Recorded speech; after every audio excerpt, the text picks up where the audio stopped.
ঈদ মোবারক। ভাষাচিত্র প্রকাশনের ঈদ আনন্দ আয়োজনে কবির কণ্ঠে কবিতা উদ্যোগকে স্বাগত জানাই। আমি সুজন প্রামাণিক বলছি বগুড়া থেকে। আমি পাঠ করছি আমার নিজের লেখা একটি কবিতা, এই বেঁচে থাকা। আমি না বৃদ্ধ না যুবক, আমি জীবনের উপাসক। এই বেঁচে থাকা শুধুই বড় হওয়ার জন্য নয়, মৃত্যু প্রতীক্ষায়।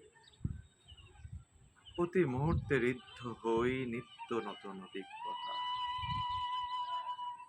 সে কি কৌতূহল প্রতিটি মুহূর্ত নিয়ে। তোমরা যারা ভাবো আমরা সুখের জন্য বাঁচি, সুখের আশায় বাঁচি, কিন্তু সুখ কি কেউ বলতে পারো? সুখ কি আপেক্ষিক নয়? কি ফুটপাতে, কি রাজপ্রাসাদে, কে সুখী কে দুঃখী, কে না চায় বাঁচতে বলো?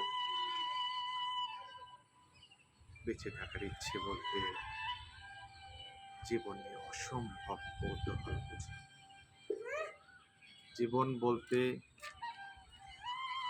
নিত্য নতুন অভিজ্ঞতা বুঝি, যার যৌবন নেই, পার্থক্য